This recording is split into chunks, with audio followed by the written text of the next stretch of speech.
This is the High School Football America podcast for July 17th, 2019. I'm Jeff Fisher. All right, going up a little bit further north than we did yesterday. We're in Alabama on the High School Football America podcast, and today we go to Tennessee, outside of Nashville. We're going to talk about a team that finished number 24 in the High School Football America 100 in 2018, the Oakland Patriots, winning their first 6A state championship under head coach Kevin Creasy, and he is going to be joining us in just a second. I'm going to give you a couple of facts because it was a super year last year, a 14-1 run. 637 points, only 88 given up. It was a very dominating year for the Patriots. And this year, heading into the 2019 season, the preseason 100 is out. And once again, the Patriots find themselves in the mix, and they are landing at number 57. And Coach is on the line now to introduce us to his team this year. Welcome to the show, Coach.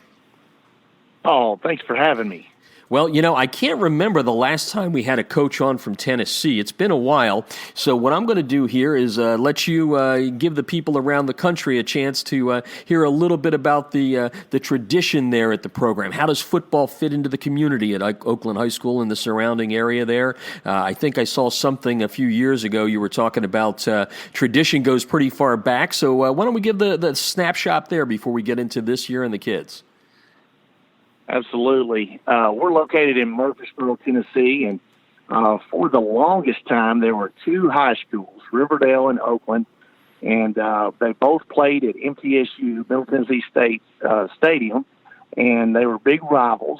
But there's been a lot of growth over the last decade or so. Murfreesboro is one of the fastest growing cities in the Southeast, and so with that, a lot of different high schools opening up, and so we're lucky to be one of the two that have a lot of tradition and have a lot of alumni, a lot of fans, and with that goes a lot of responsibilities. And we've been lucky enough to win 4 state championships. I think Riverdale has won 5, and we've played in 3 that we came up short. And I think Riverdale's played in 4 that they've come up a little short.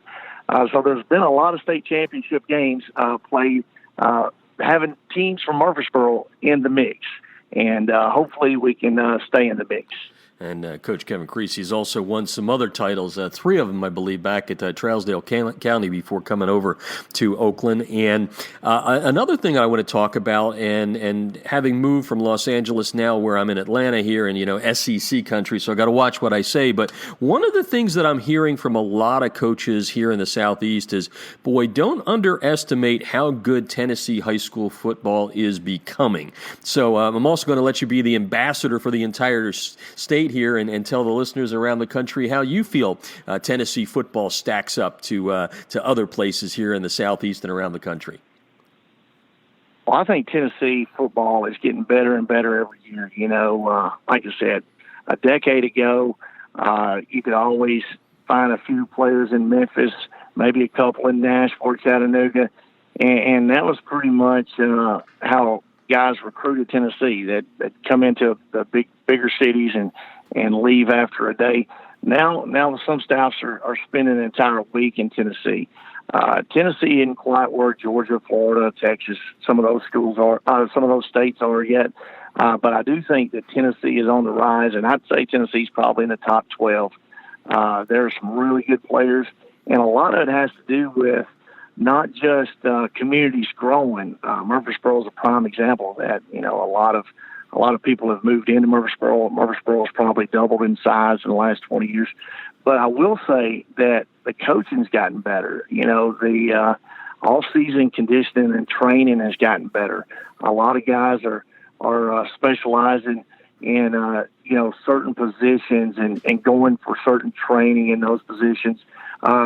7-on-7 has really became a big deal in Tennessee.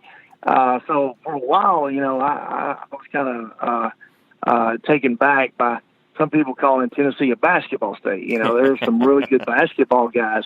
There's a couple guys in the NBA that are from Tennessee. But I think that Tennessee is becoming an overall really good sports state. There's some big-time pitchers that are from our area. You know, in our county alone, there's 2 guys that are big-time pitchers in the major league. But there's guys from Tennessee in the NBA. There's guys from Tennessee in the NFL. So I think overall, Tennessee is becoming a really, really good place where colleges can land some good recruits in a lot of different sports.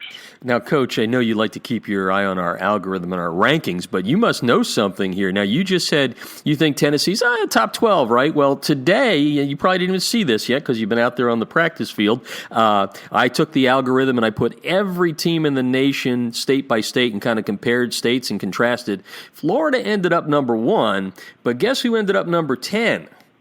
It would be your state. So you're pretty darn close. Tennessee. You're pretty smart. Yeah, there you go. Number 10. Not bad. You're in some good company there. Florida 1, California 2, Georgia 3, Texas 4, Ohio 5, Alabama 6, Pennsylvania 7, Louisiana 8, New Jersey 9, and in comes the volunteer state at number 10. How's that?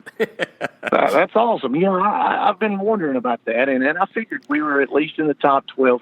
And to give you a little perspective, we just recently went to a national 7-on-7 this past weekend, 32 different teams, 19 different states represented, and ended up losing to a team that we'd beaten the day before. I think they were out of Georgia, but we finished 5th, and I thought that was pretty good representing Tennessee. We were the only team from Tennessee, but played a lot of different teams, and got to match up against South Carolina, North Carolina, a team out of Texas, team out of New York, New Jersey. Had some really great competition.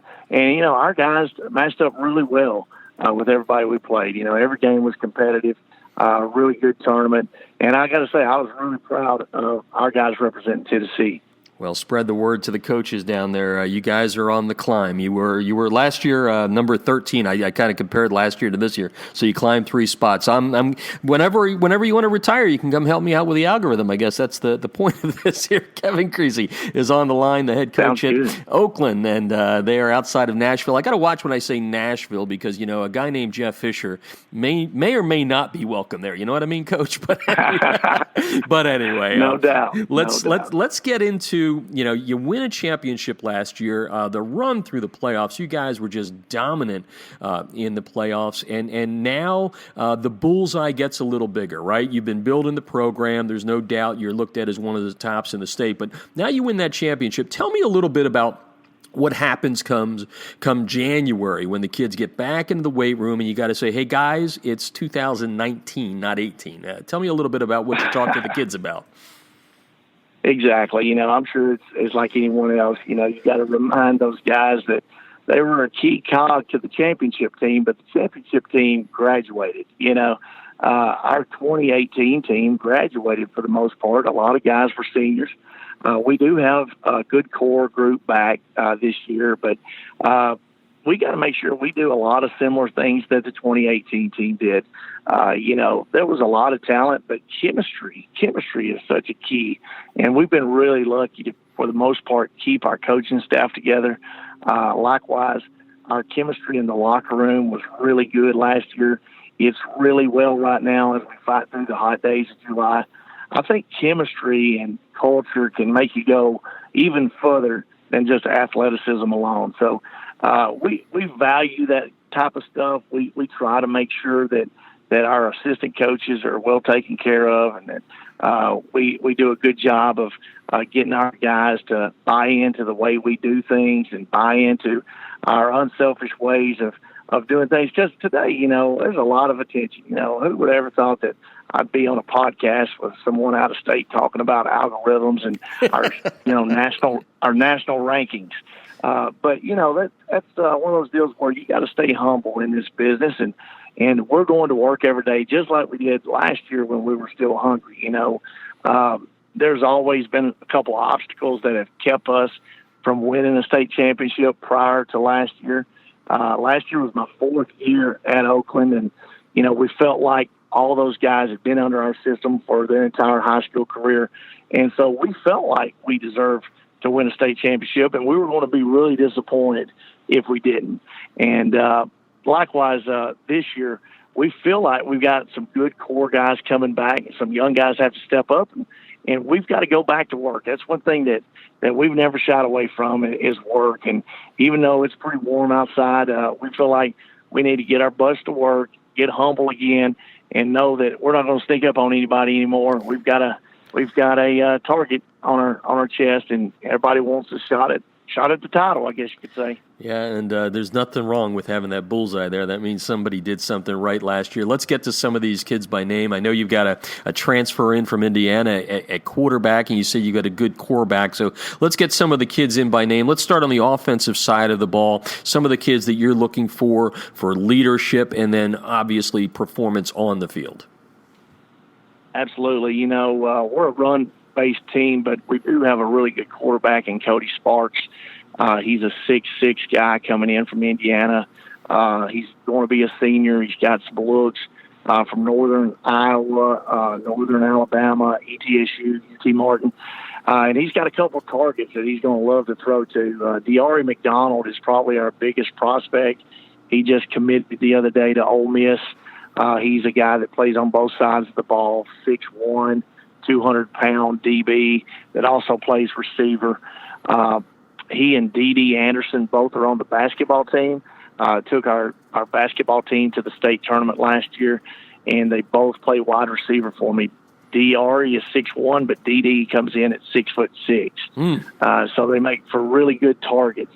Like I said, De'Ari just committed the other day to Ole Miss, and D.D. is starting to get a lot of looks as well just because of his sheer size and his natural abilities. With that being said, we do have good running backs that are dual threats as far as running and catching the ball out of the backfield. B.J. Kennard has 3 offers so far. We're really fired up about B.J. Kennard coming off a great junior season last year, one of the fastest kids on our team. And then B.J. has a little brother that we're expecting a lot of things out of coming up and really looking promising as just a sophomore. Jordan Brown is a guy that we're expecting great things out of. Cumberland University just offered him the other day. They're right up the road in Lebanon, Tennessee. And he's a guy that, you can hand the ball off and make special things happen, but also if you put the ball in the air, he just want to come down with it. So really compliment what our quarterback's really good at. He's a guy that can get the ball out of his hands real quick, play action fake when we get a bunch of people in the box and throw to a running back or a receiver. And like I said, it's one of those deals where we feel like we're going to probably hit the ground running just like we did last year on offense.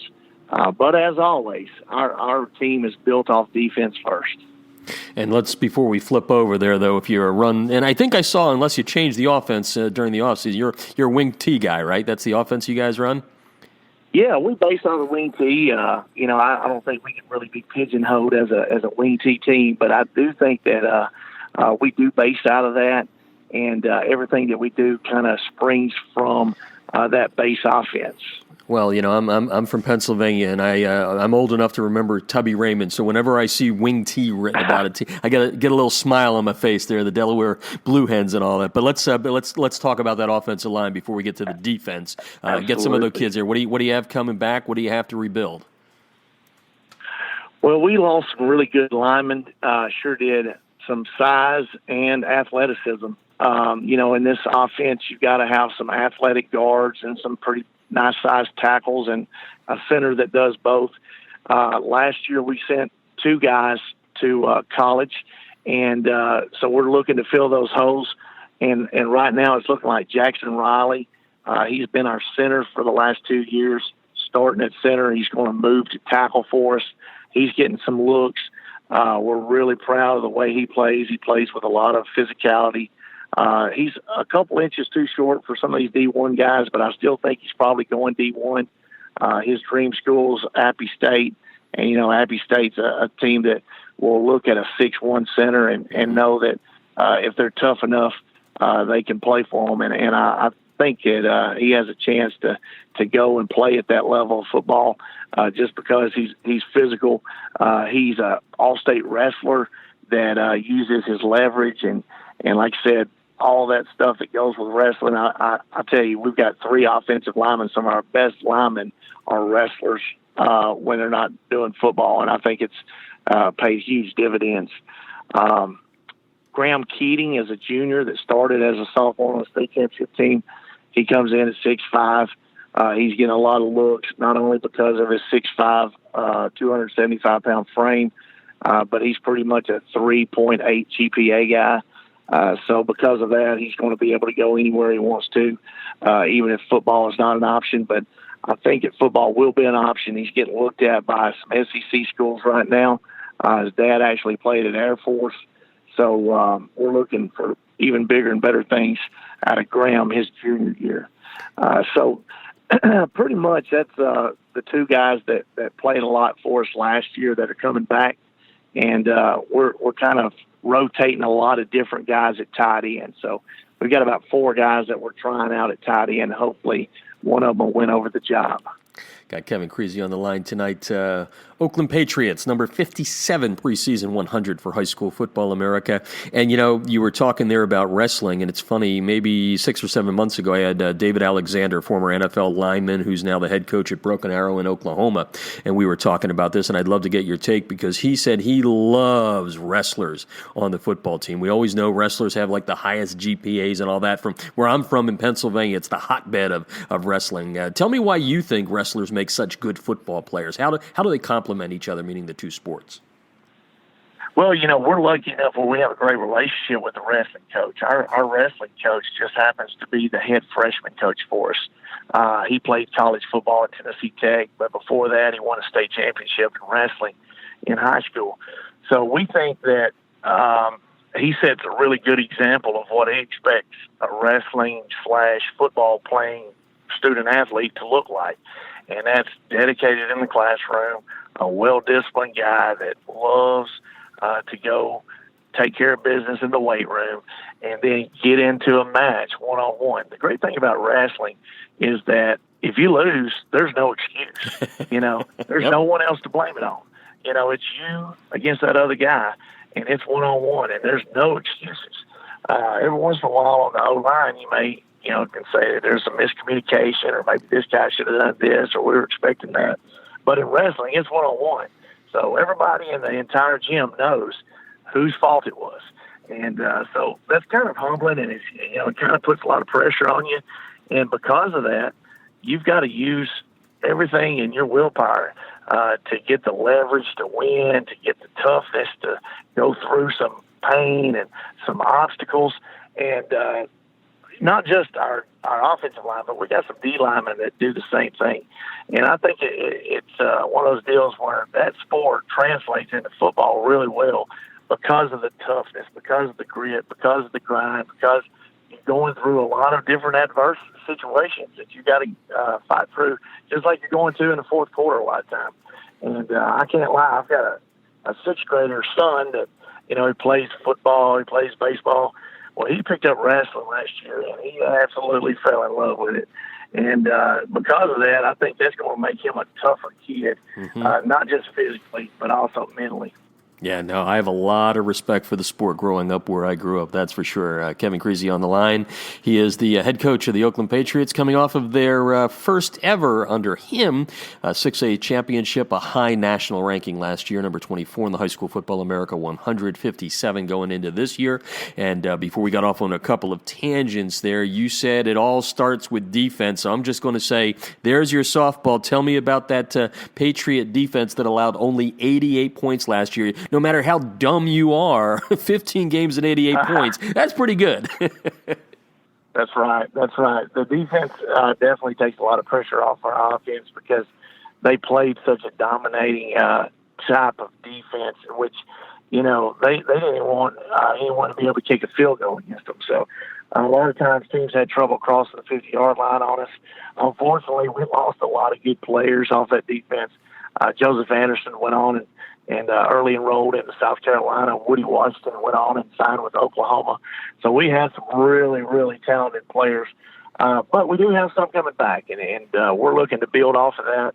Our D-line is one of the most athletic in the entire state. And, we've gone with leaner, meaner, hopefully, type guys that can cause some disruption on the D-line and give offensive linemen some fits. Our whole line, we tell them every day, they're going against one of the best D-lines that they'll ever see all year long. And it starts with Kel Holman, our leading tackler from last year. Kel has got some offers from schools in OVC. TSU is the first one to offer him. And hopefully he can turn into Ed Tuttle Jones, one of their famous alums that played back in the 70s. Mm-hmm. But we definitely love Cale. Put together well at 6'4". Got arms that stretch all the way to about his kneecaps. Just a long individual that plays with a lot of heart, a lot of passion, does a great job in the weight room for us. And hopefully he'll step up and take over where Joseph Anderson played last year. He played every snap for us last year. But it was oftentimes because we had injuries and ended up leading the team in tackles. So we're expecting dominating performances out of Cale Holman this year. And not only him, but we've got a couple other guys that are seeing a lot of playing time from this past year and our spring scrimmage. I was really impressed with this brand new guy that we got that his older brother played for us and dominated. They were transfers in from Mississippi. Both of them were in not just football, but weightlifting as far as competitive weightlifting. Mm-hmm.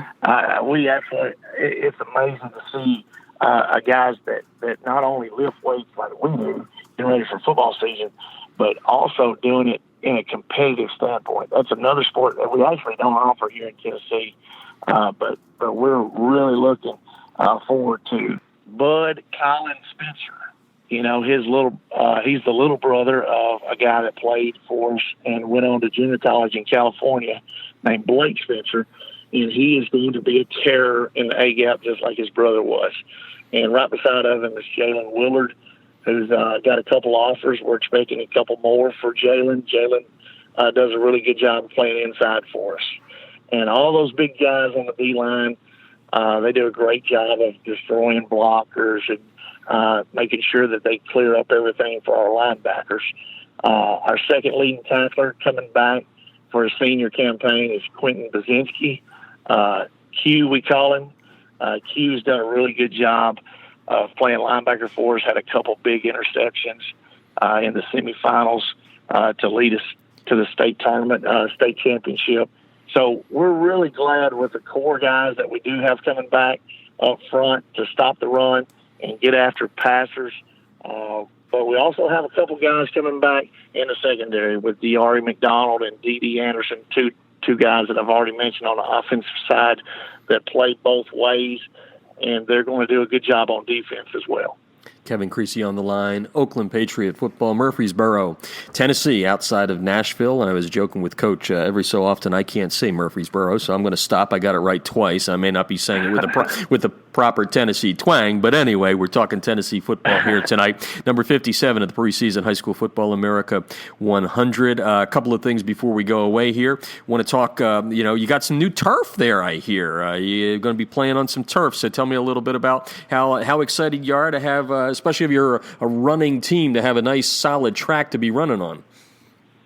Oh, absolutely. Our field gets a lot of usage. We never want to turn away anyone from using our field. So in order to do that, we're having a hard time growing grass because somebody's always on it. Whether it be a soccer team or lacrosse, or we want to get our middle school, youth football, all those guys use it. Of course, we're doing the NFL flag football stuff now, and somebody's on it almost every day, and we're really excited to get artificial turf and get our surface down where it's always going to be playable, it's always going to be usable. We're not going to have to mow it or paint it anymore. Our coaches are fired up about that. But, yeah, we're really excited on the changes that we got going in our school. And, you look at what kind of jobs are really favorable. You got to have good administrative support. You got to have good players. And then somewhere around there is facilities. Mm-hmm. And that was one of the things that really turned me on about this Oakland job a few years ago is they have an indoor practice facility. Not everybody in Tennessee has one of those. And we get a lot accomplished in our indoor. Matter of fact, it came a huge storm this morning, and we never missed a beat by coming right inside. We got a 140-yard practice field that our freshmen were on, and they came in and they were able to also get into our indoor and not miss any of their practice as well. We've got a phenomenal locker room, weight room, and then our school in general is great. Friday nights are special. We've got a huge jumbotron, and so I feel like the next step would be turf field, and so we're really fired up about getting that installed and being able to play on it in August. And one of the things that happens when you get good, this isn't just in Tennessee, it's all over the country. Talk to all kinds of coaches asking me, Jeff, hey, we need a game. Nobody wants to play us and all that. And over the last several years, you've had that good regular season battle with Marysville, another power there in the state. And I guess that's going away this year. But in some ways, that's good, as I said before we rolled the tape here, because playing a team twice in a year in high school football is not easy. So what do you think of your schedule this year, the regular season? Yeah, the Maryville game was a huge rival. It was a great game between two really good fan bases, and of course, we ended up seeing each other in the fourth round of the playoffs both times, and whoever won in the regular season ended up losing in the playoffs. Both years we flip-flopped it, and we weren't able to get each other on the schedule this year.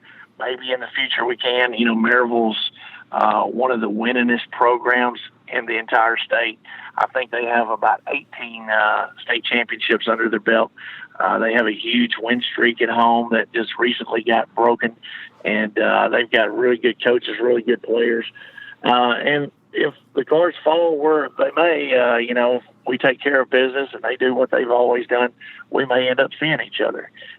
We may also not see each other. So if we're going to have that kind of game like we had with the electricity and the crowd that we had in the fourth round last year, we both got a lot of work to do between now and then. But I know that they're always going to be a traditional powerhouse, and they have found someone on the schedule to take our place. And, it was a long drive for both schools, but in their place, we ended up picking up Germantown, Tennessee, which is on the outskirts of Memphis. So, again, we're going to have a long bus trip, but we always try to get at least one far-off school to play, and I think it's going to be about a 3.5-hour bus ride to get to Germantown. But there may be an instance in the playoffs where we're going to have to get on a bus and go play an unfamiliar opponent and have to get ready for them that week. And like I said, take that business trip approach instead of, think that we're going sightseeing at a town that we've never been to before. So we feel like we're kind of conditioning our guys to get ready for the playoffs by playing somebody pretty far off that we're not too familiar with and getting a good battle with a team like Germantown. I think they finished 12-1 last year, and so it's going to be a good game for us early in the season as well. Yeah, I've been taking a couple of trips since moving back to the southeast here across Tennessee, and it kind of sneaked up on me how long the state is. Let's just put it that way. Let's wrap up with one question as you guys have spring ball. You talked about that already. You're coming into fall camp. What are a couple of the things that you're saying to yourself right now and your staff? Hey guys, these are the 1, 2, 3 things that we got to definitely get worked out in fall camp if we expect to come back and defend the way we want to defend.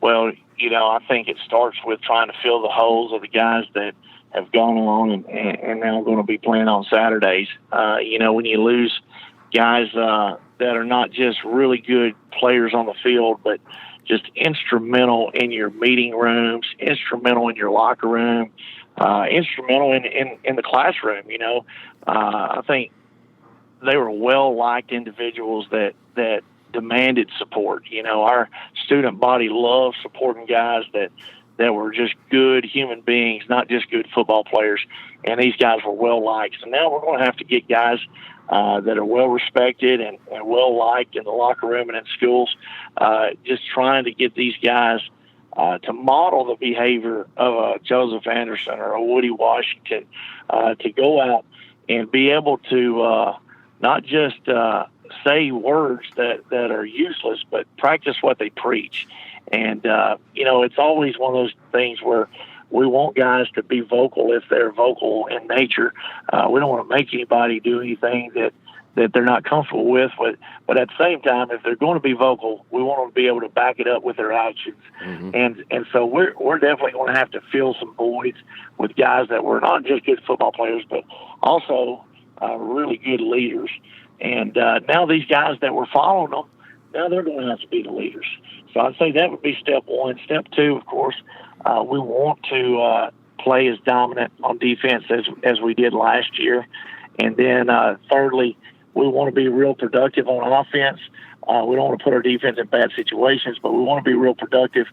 We definitely want to go on the offensive on offense and then be secure in the special teams. Last year we had Mr. Football kicker winner, which in our state, there's only one kicker in all classifications that wins basically the kicker of the year. And that just happened to be our guy that went on and got a scholarship to kick for East Tennessee State. But with his graduation, we've got a couple kickers that are fighting it out, trying to win a starting position. And there were a couple games that were tight that our kicking game really won the game for us. I think back to the third round of the playoffs, we had to punt 7 times. The opposing team, Mount Juliet, they punted 7 times. They came after every one of our punts, and our guy ended up averaging 48 yards a punt. And we actually blocked one of their punts, and it was pretty much the difference in the ball game. Mm-hmm. And so we weigh heavily on our special teams. We've been lucky enough to have some really good kickers over the years, and hopefully this year we can have some other guys step up. It's always good to have a great long snapper. It's always great to have great athletes that understand the importance of special teams, to go out there and to make special teams special, to make them important. And I think that's been the difference in a couple of our big wins over the last few years. Well, Coach, we really appreciate you taking the time. High school football is no longer a 4-month-a-year job. It's a 365, and I know how busy you guys are, so we really appreciate you taking the time to talk to us and introducing your program to the listeners around the nation. And best of luck in 2019. Well, Jeff, I appreciate it, man. Like I said, I've been following you guys. When I got this job, they pretty much told me it was mandatory to get on Twitter, and so you were one of the first guys that I noticed and I followed, and I thought the algorithm was pretty unique and, oftentimes pretty accurate, but love what you do for high school football, and hopefully we can hold up our end of the deal and defend our nice ranking that we got from you guys, and hopefully maybe we can even move up a few notches. But we appreciate what you've done and appreciate having me on the podcast. Maybe you can edit out a few of my uhs and stuff to make me sound real smart. Well, let's put it. Appreciate it. Well, I'm from Pennsylvania, and I'm Dutch, but I'm actually Pennsylvania Dutch, which is Pennsylvania German, and they always call them dumb Dutchmen. So we're fine. We had a guy from Tennessee who's got some ums, and you got me with my some of the things we say in Pennsylvania. So we did a good job. But thanks for the kind words, and we'll catch up with you down the road. All right, appreciate it. Again, that's Kevin Creasy, head coach at Oakland High School outside of Nashville in Tennessee. And that'll do it for today's High School Football America podcast. Tune in tomorrow as we will have more of a preview of the 2019 high school football season. Don't forget, you can listen to us many, many places aside from highschoolfootballamerica.com. You can listen to us on Apple Podcast. You can register at iTunes. We're on Stitcher, TuneIn Radio. Lots and lots of ways to listen to the High School Football America podcast. For now, this is Jeff Fisher saying I'll talk to you tomorrow on the High School Football America podcast.